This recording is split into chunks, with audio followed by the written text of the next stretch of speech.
নমস্কার বন্ধুরা, সুমনের রান্নাঘর অ্যান্ড বাঙালি লাইফস্টাইলে আপনাদের সকলকে স্বাগত জানাই।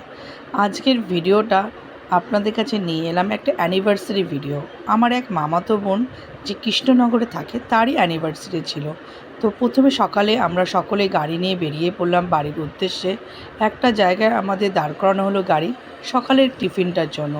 তারপর বাড়িতে পৌঁছে গিয়ে সেখানে অলরেডি তখন তোড়জোড় চলছে রেজিস্ট্রি, যেহেতু ওদের বিয়ের সময় রেজিস্ট্রিটা হয়নি। তো এটা ছিল ওদের 10th ইয়ারের কিন্তু অ্যানিভার্সারি। তো সকালে রেজিস্ট্রি সারার পর বিকেলে আমরা প্রত্যেকে রেডি হয়ে গেলাম রিসেপশনের জন্য। বাড়ির লোকজন একদম পুরো বাড়ি যেন একদম গমগম করছে। তো রিসেপশনে ছিল ফুচকা আর পকোড়া, যেটা দিয়ে আমরা স্ন্যাক্স আমরা সবাই করলাম।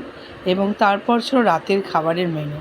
রাতে কিন্তু বাঙালিয়ানাটাই কিন্তু এখানে বিশেষভাবে বজায় রাখা হয়েছিল। তো প্রথমে প্লেটে স্যালাড, লেবু এবং মিনারেল ওয়াটার অলরেডি দিয়ে দেওয়া হয়েছিল, এবং তারপরে এলো বাটারফ্লাই এবং তার সঙ্গে পুদিনা পাতার কিন্তু একটা সুন্দর সসও দেওয়া হয়েছিল। তো বাটারফ্লাই খাওয়ার পর তারপরে হলো রাইসের সঙ্গে ভেজ ডাল, আলু ভাজা এবং তার সঙ্গে ছিল দই কাতলা। এবং তারপর শেষে যে শো স্টপার ছিল আমাদের হলুদ পোলাও আর ছিল মটন কষা।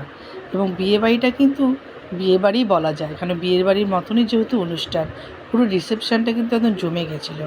এবং শেষ পাতে ছিল চাটনি, পাঁপড়, সন্দেশ আর গোলাপজাম। আর যাকে ছাড়া কিন্তু রিসেপশান শেষ হয় না, লাস্টে ছিল পান এবং আইসক্রিম।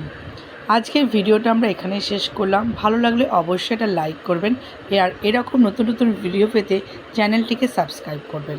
সবাই ভালো থাকবেন, সুস্থ থাকবেন, আর ভালো লাগলে অবশ্যই একটা লাইক করবেন। ধন্যবাদ।